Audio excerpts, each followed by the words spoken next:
ಅವರು ಏನು ಮಾಡಿದ್ರು, ಈಗ ತಾನೇ ಒಂದು 6-7 ಕೇಸ್ ಹಾಕಿದ್ದೀವಿ, ಇನ್ನೇನು ರೀ ಮಾಡೋಣ, ಅಯ್ಯಪ್ಪ ಮಾಡೋದನ್ನ ಎಷ್ಟು ಕೇಸ್ ಹಾಕಕ್ಕೆ ಅಂತೇಳಿ ಕೊನೆಗೆ ಅಲ್ಲೆಲ್ಲ ಒಂದು ಕಡೆ ಗಲಾಟೆ ಆಯಿತು. ಅವಾಗ ಹೋಗಿ ಅವತ್ತು ಜಾಯಿಂಟ್ ಕಮಿಷನರು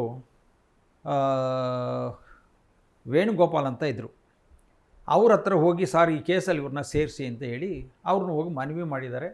ಅವ್ರು ಹೇಳಿದ್ದಾರೆ, ಹೊಡಿತಾರೆ ರೌಡಿಗಳು ಹೊಡಿತಾರೆ ಅಂತೀರಿ, ಇಷ್ಟೆಲ್ಲ ಕೇಸ್ ಹಾಕಿ ಇನ್ನೂ ಒಂದು ಕೇಸ್ ಹಾಕು ಅಂತ ಬಂದಿದೆಯಲ್ಲ, ಅವ್ನ ಮನಸ್ಸಿಗೆ ರೊಚ್ಚಾದ್ಮೇಲೆ ನಿನ್ನ ಹೊಡಿಬೇಕಾ, ನಿನ್ನ ಉಳಿಸ್ಕೋಬೇಕಾ, ಅದನ್ನು ಹೇಳಿ. ನೀನು ನಮ್ಮ ಕೆಲಸ ನಾವು ಮಾಡ್ತೀವಿ, ನಿನ್ನ ಕೆಲಸ ನೀನು ಮಾಡು. ನಿನಗೇನೋ ಅಡ್ಡಿ ಮಾಡಿದಾರ ಕೆಲಸಕ್ಕೆ? ಇಲ್ಲ ತಾನೇ? ಯಾಕೆ ಬಂದು ಅವನ ಮೇಲೆ ಕಂಪ್ಲೇಂಟ್ ಮಾಡಿದ್ದು? ಒಬ್ಬ ಶಾಸಕರಾಗಿ ಒಂದು ಆ ತಾಲೂಕಿನ ಒಂದು ಪ್ರತಿನಿಧಿಯಾಗಿ ಮಾಡೋದಕ್ಕೆ ಅಂತ ಹೇಳಿ ಅಲ್ಲಿಗೆ ಸ್ಟಾಪ್ ಆಯಿತು. ಸರಿ, ಅದು ಹಾಗಾಗಿ ಇವ್ರು ಹೇಳಿ ಮತ್ತು ಚಿದಾನಂದ ಮೂರ್ತಿಗಳು ಮತ್ತು ಇವರೆಲ್ಲ ಸೇರಿ ನಮ್ಮ ನಂಜೇಗೌಡರು, ಅಶೋಕ್ ಅವರು, ಇವರೆಲ್ಲ ಒಟ್ಟೊಟ್ಟಿಗೆ ಸೇರಿ ಸಾರ ಗೋವಿಂದವ್ರು, ಎಲ್ಲ ಸಂಘ ಸಂಸ್ಥೆಗಳು ಇವತ್ತು BHL ಇರ್ಬೋದು, BL ಇರ್ಬೋದು, HMT ಇರ್ಬೋದು, ಪ್ರತಿಯೊಂದು ಇಲಾಖೆಯೂ ಕೆಂಪೇಗೌಡರು ಸಂಬಂಧಪಟ್ಟಂಥ ಕೋಟೆ ವಿಚಾರದಲ್ಲಿ ವಾರಗಟ್ಟಲೆ ಊಟ ನಿದ್ದೆ ಇಲ್ದಂಗೆ ಸ್ಟ್ರೈಕ್ ಮಾಡಿದ್ದಾರೆ. ಹೆಮ್ಮೆ ಇದೆ, ಯಾಕಂದರೆ ಜನ ಕೆಂಪೇಗೌಡರನ್ನ ಮರ್ತಿಲ್ಲ. ಆದರೆ ಅಂದರೆ ಜನಪ್ರತಿನಿಧಿಗಳನ್ನು ಎದುರಾಕೊಂಡು ಎಷ್ಟು ಹೋರಾಟ ಮಾಡಿದ್ರು ಅದರಲ್ಲಿ ಏನೂ ಕಾಣದಾಗ ಒಂಥರ ಮನಸ್ಸಿಗೆ ಅಶಾಂತಿ. ಇಷ್ಟೇನ ನಾವು ಹೋರಾಟ ಮಾಡಿ ಸಿಕ್ಕಿದಂಥ ಫಲ ಅನ್ನೋದು ಒಂದು ನೋವು, ಮತ್ತು ಆಗಲೇ ಇಲ್ಲ ಅಂತ ಸನ್ನಿವೇಶದಲ್ಲಿ ಇದು ನಮಗೆ ಬೇಕಿತ್ತಾ ಅನ್ನೋದು ಒಂದು.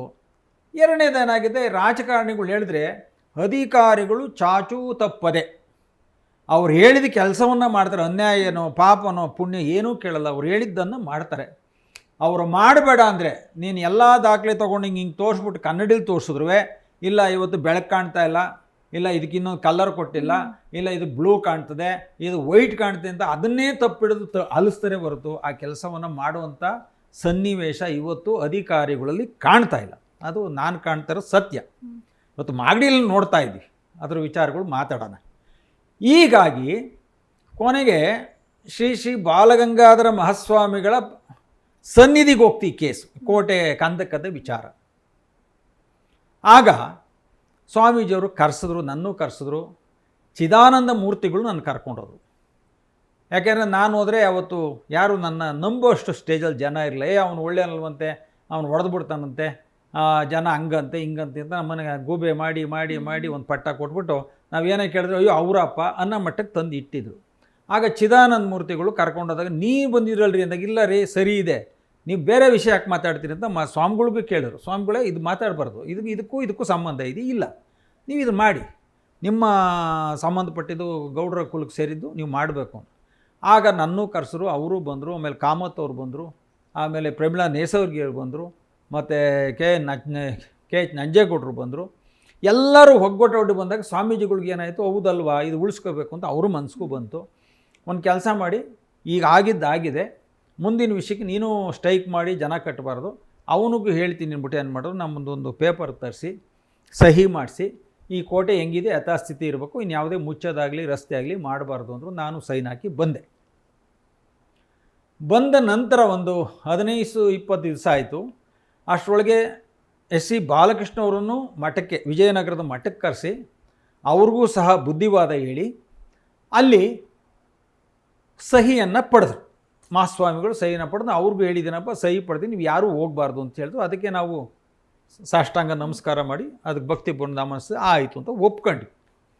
ಅದಾದ ಒಂದು 20-25 ದಿನಗಳಲ್ಲಿ ಯಲಂಕದಲ್ಲಿ ಮಚ್ಚ ಅಲಿಯಾಸ್ ಮಂಜುನಾಥನದು ಒಂದು ಕೊಲೆ ಆಯಿತು. ಆ ಕೊಲೆಯ ಕೇಸಿನಲ್ಲಿ ಸರ್ಕಾರ ಅವ್ರದ್ದೇ ಇತ್ತು. DCP ನಾರಾಯಣಗೌಡರಿದ್ದರು. ಅವ್ರಿಗೆ ಆ ಪಕ್ಷದವ್ರು ಹೇಳ್ಬಿಟ್ರೆ ಅವ್ನಿಗೇನೂ ಬೇಡ, ಈ 6 ಅಂದರೆ 6 ಅಷ್ಟೇ ಕೆಲಸ. ಅವತ್ತು DCP ಆದರೂ ಅವ್ರ ಮೇಲೆ ಒಂದು ಆ ಗೌರವ ಇತ್ತು, ಕಾನೂನಿಗಿಂತ ಆ ದೇವೇಗೌಡರು ಫ್ಯಾಮಿಲಿ ಮತ್ತು ಈ ರಾಜಕಾರಣಿಗಳ ಮೇಲೆ ಅಷ್ಟೊಂದು ಗೌರವ ಇತ್ತು, ದಳದ ವ್ಯಾಪ್ತಿ ಅವ್ರಿಗಿತ್ತು. ಅವರೇನು ಮಾಡಿದ್ರು, ಏನೇ ಮಾಡಿ ಫಸ್ಟು ಕೃಷ್ಣಪ್ಪನವರು ಸೇರಿಸ್ಬಿಡಿ, ಇಲ್ಲಿ ನಮ್ಗೆ ತಡ್ಕೊಳಕ್ಕಾಗ್ತಿಲ್ಲ ಅಂಥೇಳಿ. ಆಮೇಲೆ ಬಲಿಷ್ಠವಾಗಿ ಬೆಳೀತಾ ಇದ್ದಾನೆ, ಎಲ್ಲ ಜನ ಮೆಚ್ಚುಗೆ ಆಗಿದೆ, ನಾಳೆ ರಾಜಕಾರಣ ಮಾಡೋಕ್ಕಾಗಲ್ಲ ಅಂಥೇಳಿ ಎಲ್ಲ ಸೇರಿದ್ರು ನನ್ನ A1 ಮಾಡಿ ಆ ಕೇಸಲ್ಲಿ ಇನ್ವಾಲ್ವ್ ಮಾಡಿಬಿಟ್ರು. ಆ ಕೇಸಲ್ಲಿ ನಾವಿಲ್ಲ. ಅವತ್ತು ಆ ಕೊಲೆ ಆದಾಗ ನಾನು ದೇವಸ್ಥಾನದಲ್ಲಿ ಪೂಜೆ ಮಾಡ್ತಾಯಿದ್ದೆ. ಅವತ್ತು ಬೆಳಗ್ಗೆ ನವೆಂಬರ್ 1ನೇ ತಾರೀಕು 10:30-11 ಗಂಟೆಗೆ ಕೆಂಪೇಗೌಡರಿಗೆ ಮಾಲಾರ್ಪಣೆ ಮಾಡಿದ್ದೀನಿ. 2 ಗಂಟೆಗೆ ಪೂಜೆಯಲ್ಲಿ ಕೂತ್ಕೊಂಡು 3:30 4 ಗಂಟೆವರೆಗೂ ಪೂಜೆ ಆಗಿದೆ. ಅಲ್ಲಿ ಬರೋದಕ್ಕೆ ಇದು ನನಗೆ ಬಂತು, ಏನೋ ಮೇಲೆ ಕೊಲೆ ಆಗಿದೆ ಅಂತ ಅಷ್ಟೇ ಗೊತ್ತು. ಬೆಂಗಳೂರಿಗೆ ಬರ್ಬೇಕಾದ್ರೆ ನನ್ನೇ ಹೆಸರು ಅಂತ ಈಗ ಗೊತ್ತಾಯಿತು. ನಾನು ಮಾಡಿಲ್ವಲ್ಲ, ನಮಗೇನೋ ಅದು ಸಮಸ್ಯೆ ಇಲ್ಲ ಅಂತ ಬಂದ ನೋಡಿದ್ರೆ 3 ಜನ ಅರ್ಧ ಇದು ಆಫ್ ಮಾಡ್ರು, ಒಂದು ಮರ್ಡರ್ ಆಗಿದೆ. ಆ ವಿಟ್ನೆಸ್ ಹೇಳಿದ್ರೆ ಮನುಷ್ಯ ಆಚೆಗೆ ಬರೋಕ್ಕಾಗೋದೇ ಇಲ್ಲ. ಆ ಥರ ಎಣೆದ್ಬಿಟ್ಟು ನಮ್ಮ ಜೀವನನ ಸ್ಪಾಯ್ಲ್ ಮಾಡೋಕ್ಕೆ ಅದನ್ನು ತೀರ್ಮಾನ ಮಾಡಿಬಿಟ್ಟವ್ರೆ.